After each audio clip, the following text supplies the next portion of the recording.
আসসালামু আলাইকুম।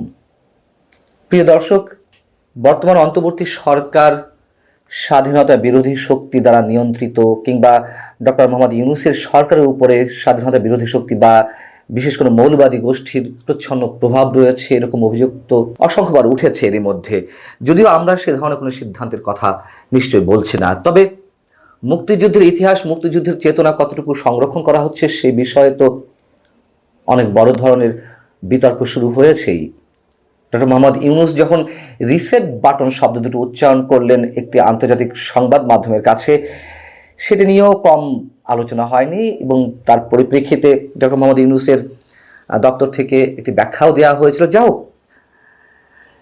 কিন্তু যদি সত্যি সত্যি প্রশ্ন করি, বর্তমান সরকার মুক্তিযুদ্ধের চেতনা লালনে, মুক্তিযুদ্ধের স্মৃতিচিহ্ন সংরক্ষণে কতটা আসলে আন্তরিক,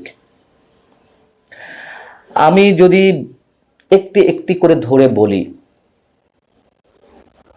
5 আগস্ট স্বৈরাচারী সরকারের পতনের পর শেখ হাসিনা পালিয়ে যাওয়ার দিন যেই উন্মত্ততা আমরা সারা বাংলাদেশে দেখলাম,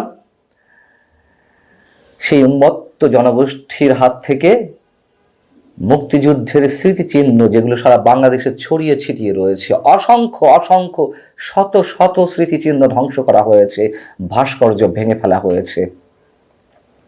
আমি কয়েকটি উদাহরণ দিই। 1971 সালের 17 এপ্রিল অস্থায়ী সরকার গঠিত হয় মুক্তিযুদ্ধ চলাকালীন সময়ে, তৎকালীন বৈদ্যনাথ বাবুর আম্রু কাননে মেহেরপুরের। সেই জায়গাটিতে প্রথম প্রধানমন্ত্রী তাজউদ্দিন আহমেদ এটির নাম রাখেন মুজিবনগর এবং পরবর্তীতে 5.66 একর জমি জুড়ে, জায়গা জুড়ে একটা কমপ্লেক্স নির্মাণ করা হয় এবং সেটি আমাদের মুক্তিযুদ্ধের একখণ্ড ছবি হিসেবে টিকেছিল। 5 আগস্ট দুর্বৃত্তের হানায় ছোট বড় 400 ভাস্কর্য ভেঙে ফেলা হয়। শুধু এটাই নয়, সেদিন 5 আগস্ট 32 নম্বরে বঙ্গবন্ধুর বাড়ি জ্বালিয়ে পুড়িয়ে দেওয়া হয়, ভাঙচুর করা হয়। বঙ্গবন্ধুর ভাস্কর্য অসংখ্য জায়গায় ভাঙচুর করা হয়েছে, রাজধানী সহ। সেটি নিয়ে আমি কোনো বিতর্কে যেতে চাই না। একটি লাইন শুধু বলতে হয়, বঙ্গবন্ধুকে ছাড়া মুক্তিযুদ্ধের ইতিহাস কেউ নির্মাণ করতে পারবে হাজার চেষ্টা সত্ত্বেও? আচ্ছা, সেটিও বাদ দিলাম, কিন্তু মুক্তিযুদ্ধের যে স্মৃতি স্মারকগুলো, স্মৃতিচিহ্নগুলো, এইগুলোর উপরেও কেন উন্মত্ত জনতা আক্রমণ চালালো এবং এই 4 মাসেও সেইগুলো সংরক্ষণ করা হলো না বা সংরক্ষণের উদ্যোগ নেওয়া হলো না? আমি যদি আরো কয়েকটি কথা বলি, শুধু মেহেরপুরের মুজিবনগরের যে স্মৃতি ভাস্কর্য কিংবা 32 নম্বর বঙ্গবন্ধুর স্মৃতি জাদুঘর, এগুলোই নয়, সোহরাওয়ার্দী উদ্যানের স্বাধীনতা জাদুঘর, চট্টগ্রামের পুলিশ মুক্তিযুদ্ধ জাদুঘর, খুলনার গণহত্যা জাদুঘর সহ সরকারি বেসরকারি উদ্যোগে প্রতিষ্ঠিত 3 ডজন জাদুঘর ধ্বংস করা হয়েছিল। এছাড়া 64টি জেলা ও উপজেলায় নির্মিত মুক্তিযুদ্ধ কমপ্লেক্স সহ অন্তত 1,500 স্থাপনা এবং ভাঙচুরের মাধ্যমে এগুলো ক্ষতিগ্রস্ত করা হয়। দৈনিক সমকালে এমন ভয়ঙ্কর চিত্র টোটালি একটি উঠে এসেছে। এই ধ্বংসযজ্ঞ থেকে বাদ যায়নি সেদিন বিভিন্ন জেলায় বীর শ্রেষ্ঠদের স্মরণে নির্মিত জাদুঘর, স্মৃতিস্তম্ভ, উত্তরবঙ্গ জাদুঘর, ময়মনসিংহের শশী লজের ভেনাসের মূর্তি, তেজগাঁওয়ের মৃত্যুঞ্জয়ী প্রাঙ্গণ, শিশু একাডেমির দুরন্ত, দিনাজপুরের বিরলের সাঁওতাল বিদ্রোহের ভাস্কর্য, সিধু কানু এবং সুপ্রিম কোর্টের থেমেসিস, এগুলোতে অগ্নিসংযোগ করা হয়েছিল, লুটপাট করা হয়েছিল, সম্পূর্ণ ধ্বংস করা হয়েছিল। প্রশ্ন হচ্ছে, আর 5 দিন পরেই, 5-6 দিন পরে আমাদের মহান বিজয় দিবস।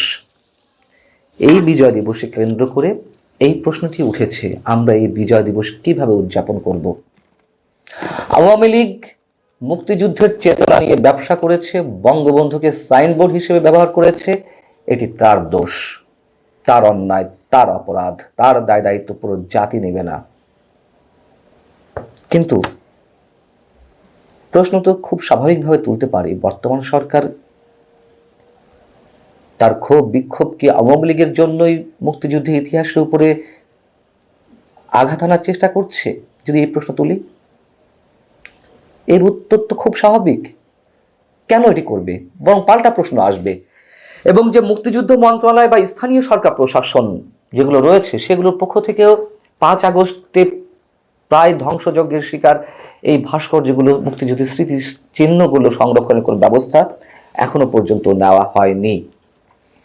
4 মাসে মুক্তিযুদ্ধ মন্ত্রণালয় থেকে জাদুঘর এবং ক্ষতিগ্রস্ত ভাস্কর্য এবং স্থাপনা সংস্কারের জন্য কোনো অর্থ বরাদ্দ দেয়নি। বরং আমাদের জন্য যেই হতাশার বিষয়টি, মন্ত্রণালয়ের উদ্যোগে বিভিন্ন প্রকল্পের আওতায় 11টি জাদুঘর নির্মাণ এবং এডিপিভুক্ত জাদুঘর সংশ্লিষ্ট 4টি নতুন প্রকল্প প্রস্তাবনা বাতিল করা হয়েছে। অজুহাত হিসেবে কি দাঁড় করানো হয়েছে? সাশ্রয়। ঠিক আছে, বাদ দিলাম, নতুন আর কিছু করার দরকার নাই, যেগুলো ছিল সেগুলো তো সংরক্ষণ করতে হবে। এবং সবচেয়ে ভয়ঙ্কর তুলনাটি যদি করি, 24-এর চেতনাকে আমি সবসময় বলি কখনোই খাটো করি না। এই গণ অভ্যুত্থানটি অনিবার্য ছিল। সেই গণ অভ্যুত্থানে নিহতদের স্মৃতি সংরক্ষণে গণভবনকে জাদুঘরে পরিণত করার সিদ্ধান্ত নেওয়া হয়।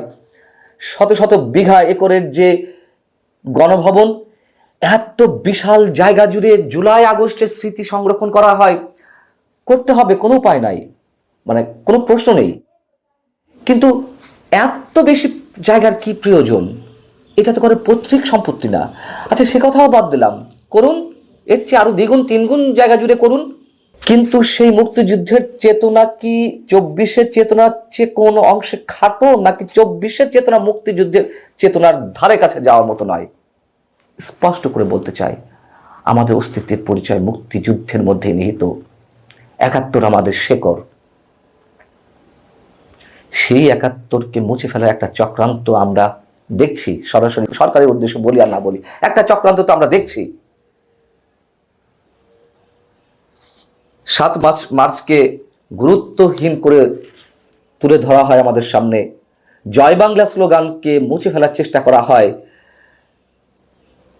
আর সেখানে জুলাই আগস্টের চেতনা ধরে রাখতে শত শত কোটি টাকা বরাদ্দ দিবেন, এটি তো আমরা মেনে নেব না।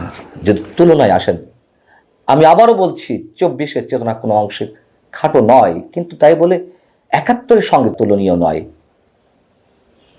আমাদের একজন মুক্তিযোদ্ধা বিষয়ক উপদেষ্টা আছে, ফারুকি আজম। এই মন্ত্রণালয়ের কি দরকার তাহলে? কি জন্য মুক্তিযুদ্ধ বিষয়ক মন্ত্রণালয় রাখা হয়েছে? সেখানে একজন উপদেষ্টা রাখা হয়েছে, তার কাজ কি? 24-কে মুক্তিযুদ্ধ হিসেবে তুলে ধরার চেষ্টা করা হচ্ছে আমাদের কাছে। যতই যা করুন, অনেক চেষ্টা করা হয়েছে আজ অবধি 53 বছরে। কেউ ব্যবসা করেছে, কেউ স্মৃতি, মুক্তিযুদ্ধের ইতিহাস মুছে ফেলার চেষ্টা করেছেন। কোনো কিছুতেই কোনোভাবে মুক্তিযুদ্ধকে খাটো করা যায়নি। এই জিনিসটা মাথায় রাখতে হবে। যারা সেই জিনিস যদি আবারও চেষ্টা করেন, মানুষ আবারও জবাব দেবে, মানুষ জাগবে ফের। আল্লাহ হাফিজ, ভালো থাকুন।